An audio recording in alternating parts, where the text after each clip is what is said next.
Өнөөдрийн сэдвээрээ бид бүгд массивын талаар авч үзэх болно. За, массив гэдэг нь болохоор юу вэ гэх юм бол массив буюу арай нь нэгэн ижил төрлийн олон тооны энгийн өгөгдлийн нэгдэл гэж ойлгож байна. Ерөнхийдөө бидний мэддгээр олонлог гэж ойлгож байна. За, тэгээд массив нь болохоор өөрийн гэсэн нэртэй байдаг. Тэгээд өгөгдлийн төрлийн хувьд болохоор нэгэн ижил төрлийн өгөгдлийн төрлүүд дотроо агуулдаг олонлог. Одоо жишээ нь тоо утгын олонлог эсвэл тэмдэгт мөрийн утгын олонлог ч юм уу тийм байдлаар нэгэн ижил төрлийн олон хэмжээний тоонуудыг нэг дор агуулдаг гэсэн. За, массив нь дотроо олон утга агуулдаг гэсэн шүү дээ. Тэгэхээр массивын бүрдэлд орж байгаа тухайн нэг жигөгдлийг болохоор элемент гэж нэрлэдэг. Тэгээд массивын элементүүд нь бүгд өөрийн гэсэн дугаартай буюу индекстэй байдаг. За, индекс нь болохоор массив дээр эхлэхдээ тгээс эхэлж таалдаг. За, энэ болохоор манай нэлийн том ойлголт байдаг. Одоо програмчлалын хувьд массивын индекс тгээс эхэлдэг. За, тэгээд массив нь юу нь яагаад ашиглагддаг вэ? Ямар ач холбогдолтой вэ гэх юм бол хэмжээний мэдээллийг төрөл бүрийн статистик өгөгдлийг боловсруулахад програмд ашиглахад ерөнхийдөө тохиромжтой байдаг. Тэгээд жоохон сул тал нь болохоор хэмжээ задаг ерөнхийдөө массив нь хадгалагдахдаа өөрийн агуулж байгаа утгаасаа гадна индексээ агуулдаг учраас зай их шаарддаг. Гэхдээ ерөнхийдөө зөв зохион байгуулалттай бүтцтэйгээр хадгалагддаг л гэж ойлгочиход байна. За, массивын индекс гэдэг нь хэдүүлээ массивын тухайн массивын хиддэх элемент вэ гэдгийг зааж байгаа гэдгсэндээ. За, хамгийн ихнийх нь болохоор тгээс эхэлнэ. За, тэгдэх индекс дээр манай 7 гэсэн утга харгалзаж байна гэдээ харуулж байна. За, хамгийн өндөр индекс нь болохоор 8 гэж харуулж байна. За, энэ массивын урт нь болохоор тгээс 8-ийн хооронд нийт 9 урттай буюу 9 элементийг агуулж байна. За, ерөнхийдөө урт нь болохоор хамгийн сүүлийн индекс дээр нэгийг нэмсэндээ тэнцүү байдаг. Яагаад гэхээр тгээс эхэлж байгаа болохоор массивыг зарлах, утга оноох. За, массивыг зарлах болон утга оноох 3 төрлийн ерөнхийдөө арга байдаг. За, хамгийн ихнийх нь болохоор хувьсгчийнхаа нэрийг шууд бичээд өгөгдлийн төрлийг бичихгүйгээр. Тэгээд тэнцвэрийн тэмдгийн ард бидний объект шинээр үсгдэг шиг ньюдлгүүрийг ашиглаад өгөгдлийн төрлөө бичээд тэрэн дотроо хэмжээг нь бичиж өгнө гэсэн үг. Массив маань хэр урттай байх юм, хэр урт дотор багтахын гэдгийг бичиж өгөх нь ер нь л айгүй ач холбогдолтой байдаг. Яагаад тэгэхээр хийх хоосон зай бид нар нэг өгөгдлийн төрөл зарлж өгдөгтэй адилхан хийх хоосон зай санахад хадгалагдаад ашиггүй өргөднө л гэсэн үг. За, дараагийнх нь арга болохоор хамгийн ихэнд өгөгдлийн төрлөө бичээд дөрвөлжин хаалтаа аваад массивынхаа нэрийг өгөөд ньюдлгүүрийг ашиглаад өгөгдлийн төрөл массивын хэмжээ гэсэн бүтцтэйгээр явна. За, дараагийнх нь болохоор шууд утгаа оноох буюу өгөгдлийн төрлөө өглөө нэрээ өглөө угалзаа хаалтан дотор хэмжээг нь өгөх шаардлагагүйгээр шууд утгуудаа онооход тухайн массивын хэмжээг тэр уртаар тооцоод тодорхойлон явцдаг. За, хэдүүлээ энийг жишээн дээр авч үзье.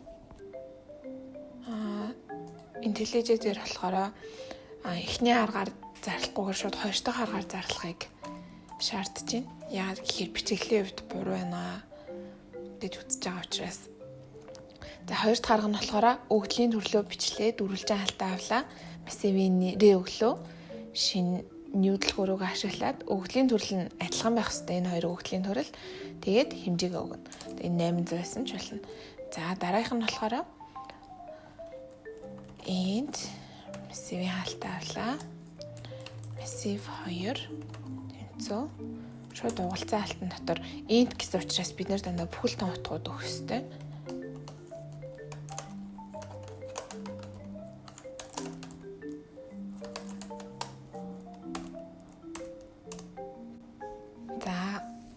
Үргэлжлүүлээд массивын элементүүд рүү хэрхэн хандах вэ гэдгийг хэдүүлээ туршаад үзчихье.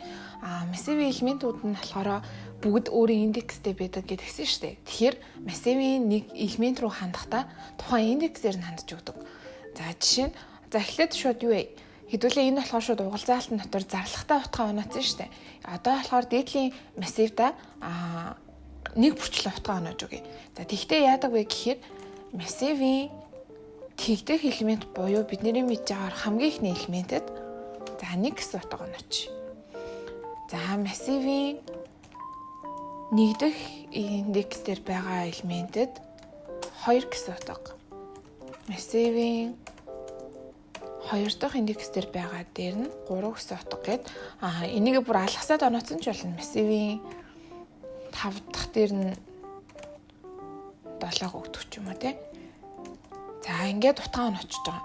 Хэвлэгтэй муу ядал тухайн элементийг хэвлэгч байгаа бол шууд индексээр нь зааж өгнө гэсэн үг. За массивын хэдүүлээ болохоор аль альны энд төрлөөр зарласан шүү дээ тий. Тэгэхээр массивын нэг дэх элемент дээр нэмдэг нь массив 2-ын за 5 дахь элемент нэмээ. За ангингууд яах вэ гэхээр массивын нэг дэх элементэд хэдүүлээ 2 гэсэн утга оноосон. Массив 2-ын 5 дахь индекс дээр байгаа буюу 0, 1, 2, 3, 4, 5 буюу энэ тоо гарна гэсэн үг. За энийг ажилуулад хэвлээд үзэхээр 3523 буюу 3521 дээр 2-ын нэмээ шууд гаргаж байна тий. Энэ тутгууд учраас хоорондоо шууд үйлдэл хийж болж байгаа гэсэн үг. За ингэж массивын нэг элемент рүү ханддаг. За эсвэл утга оноохтой болон массивын элементийг бүгдийг хэвлэж харуулахдаа ихэвчлэн бид нэр for давталтаа ашигладаг. Өмнөх хичээл дээр үтсэн тийм. For давталтаа тгээс эхлүүлнэ. Яг тэгэхээр манай индекс тгээс эхэлж байгаа. За тэгээд энэ урт нь болохоор массив маань хэр урттай өгсөн тэр хүртлээ аваад за тэгээд нэгээр нэмэгдүүлээ явна. За тэгээд гараас утга авъя. Одоо эхний массивын нэг элемент бүрийн утгыг гараас аваад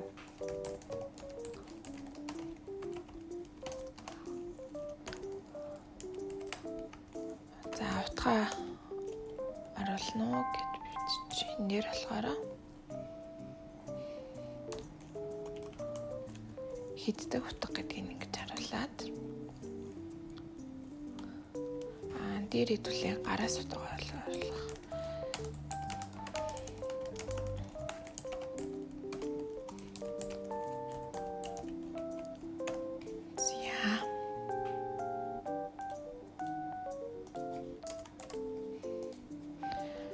За энэ дээр болохоор одоо яах вэ гэхээр массивын I дахь элемент нь гараас утга авна. Энцэг next нэтер авна. За массивын хамгийн ихэнд тэгдэх элемент утга авна. Хурж ирлээ нэгдэх элемент гээд. За хэдүүл энийхээ хэмжээг бүр багасгачих. За тэгэнгუутаа биднэрт бас массив дээр ашигладаг ямар функц байдаг вэ гэхээр массивын цэг length буюу массивынхаа уртыг авчиж болдог. Энэ дээр гэхдээ тодорхой бид нөгөө нэг хэмжээгээ заагаад өгсөн тохиолдолд болно. За тэгэнгуутаа буцаагаад хэвлээд харуулчих. Принтлэгтэй болохоор утга айн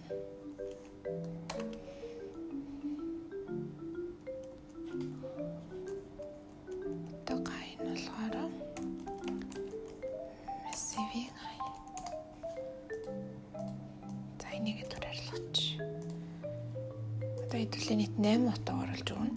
За утга тэг буюу тэгдэх индекс дээр 2 утга.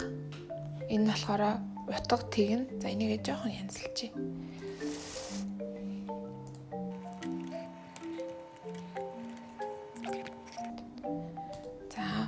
Тэгийн утгыг 2 гэж өглөө. Утга тэг дээр 2 өгсөн байна. За утга 1-ийн утгыг оруулъя гэж байна. 6 7 утга 3 нь утга 3 бол 2 гээд гараас өгсөн өгөгдлийг шууд массив маань өөртөө авч байгаа гэсэн үг.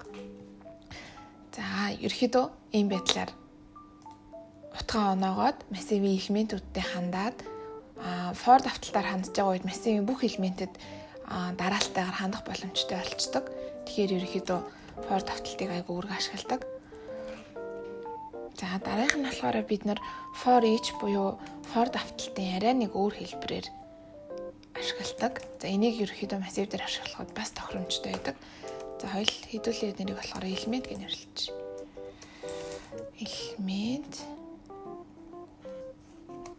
За энэ юу гэж байгаа вэ гэхээр давталт нь мөн энтэй адил тэнгуутаа давталт эхлэх болгонд элемент гэсэн хувьсаг зарлж байгаа. Тэр хувьсагч нь болохоор массив 2-ын нэгж утга бүрийг авна. Энэ тоолоор хувьсагч эдгээр нүүрсээ автоматар өвчдөг гэсэн үг.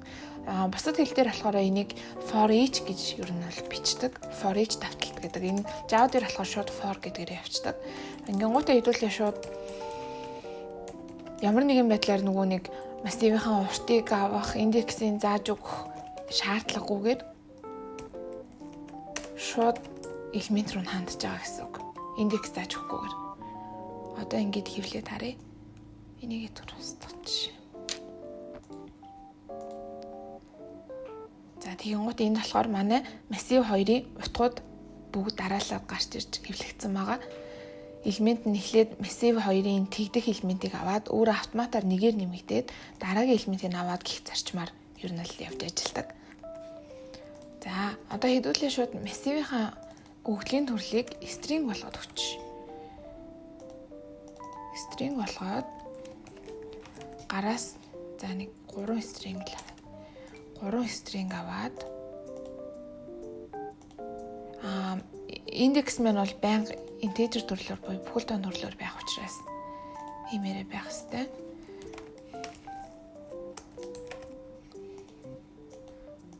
За тэгэнгуутаа шууд энэ дээрээ хэдүүлээ массивынхаа элементүүдийг хэвлэж.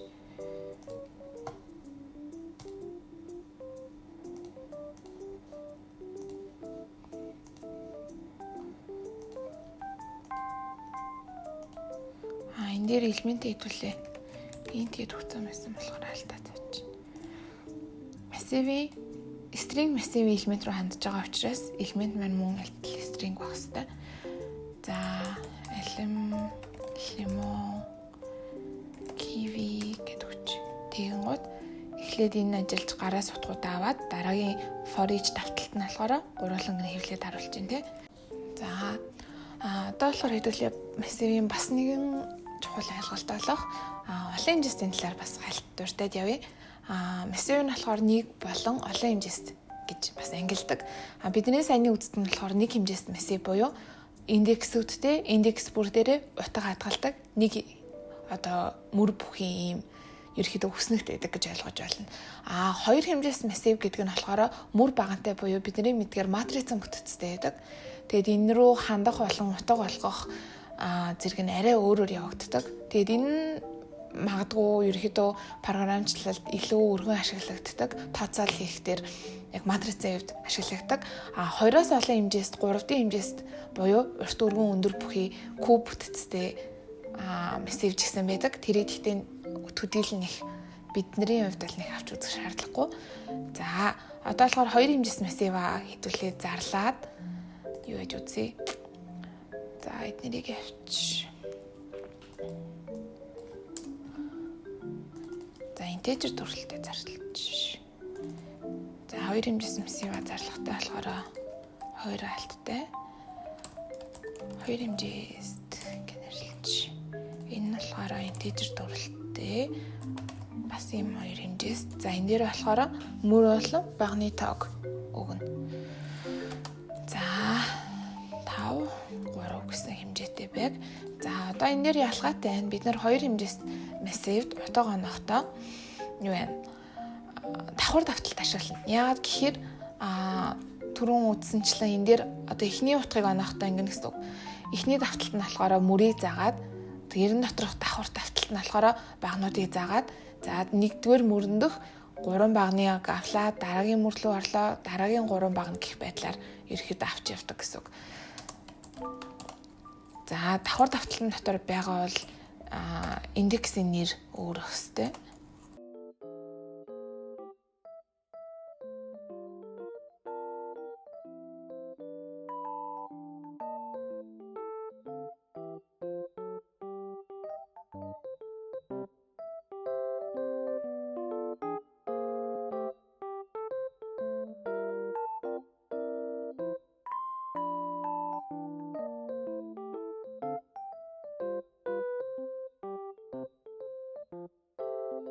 За одоо ингэ хэмжээсийн INJ буюу одоо тэг орж ирлээ. Тэгдүгээр мөрний 1 дахь элемент, тэгийн 2 дахь элемент гээд координатаараа шууд аваа явчихна гэсэн үг.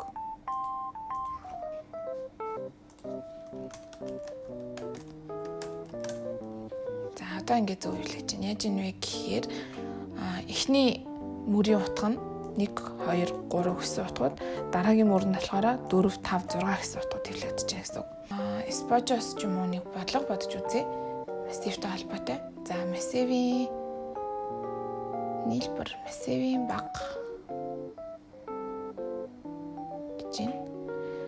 За энэ дээр болохоор эхний мөр нь массивийн элементийн тав өгөгдөөд, дараагийн мөр нь элементүүд нь өгөгдөөд хамгийн бага элементийг хэвлэж харуулах юм байна. Өгөгдсөн нэг хэмжээс бүхэлдээ массивийн хамгийн бага элементийн тав бол за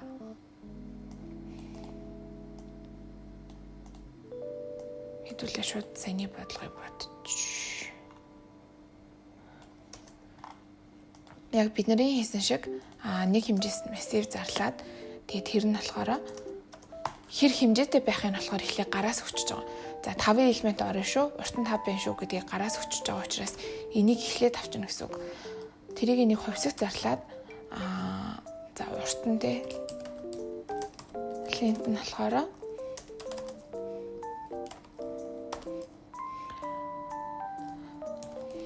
дижитал төрөлтэй байна. За уртаа орууллаа. Тэнгууд энэ дээр массив маань болохоор энэ лентийн урттай байна. 5 гэж орж ирвэл 5 утга авах боломжтой байна. За тэнгууд энэ маань болохоор мэдээж лентээс бага байх хэвээр. Давхар давталт хэрэггүй. За энийг дүр ажиллах.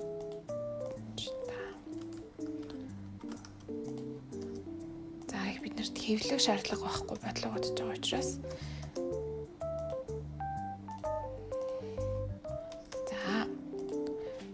массивийн I дахь элементийг гараас утга оноогод өгчөж байгаа. За гараас хамгийн түрүүнд хэр урттай хаа авлаа. Тэр утгаараа массива зарлалаа. Массивийнхаа утгыг for давталтаа ашиглан өглөө. За одоо болохоор эндээсээ хамгийн багыг нь олно. За хамгийн багыг нь олохдоо болохоор эхлээд минимум гэдэг нэг хувьсаг зарлаад өгчнө. За минимум нь уул анхны утга хөгжүүл юм зүгээр эдний. За 100 ч юм уу тий. Нилээн өндөртэй өгвөл зүгээр. За тэгэнгуутаа эндээсээ утгуудаа аваад авсныхаа дараа нөхцөл шалгана. За хэрвээ хэмжээсний I дахь элемент буюу саяны гараас орсон элемент чинь манай минимумаас бага байх юм бол минимумын утгыг хэмжээсний I хүч буюу за 100 байлаа. Хэмжээсний I буюу за манайхаар эхний элемент маань 50 ч юм уу ороод ирэнгуут 50 чинь 100-аас бага учраас минимумын утгыг 50 болгох буюу хамгийн бага нь 50 шүү гэж байна. За тэгээ явж итэл дараагийн утга буюу дараагийн элемент орж ирсэн чинь 50-аас багтаа 30-ыг ороод ирсэн. 30 нь 50-аас бага байна уу гэд минимум гэдэг чинь утга нь өөрчлөгдөө 50 болсон шүү дээ. Бага бах юм бол тэрийг өгнө гэх байдлаар шалгаа явуулна гэсэн үг. Тэгсээр хагаад хамгийн бага элементийг олно. Тэрийг болохоор давталтын гадна тал тэвлэнэ.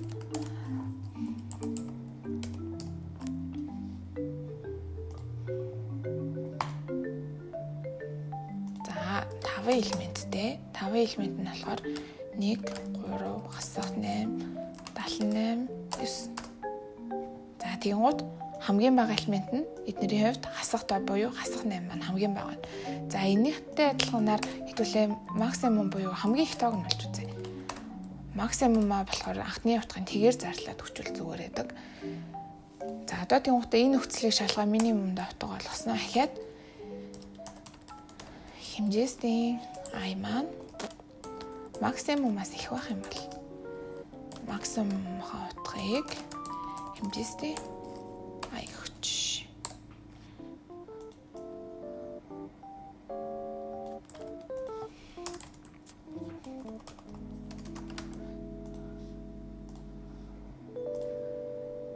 за нэг 5 утгаар нь 1 2 642 9 23. За минимум 1, максимум 642. За ингэ болчихж байгаа. За ерөнхийдөө массивын талаар үзэх ойлголт маань ингээд дуслаа.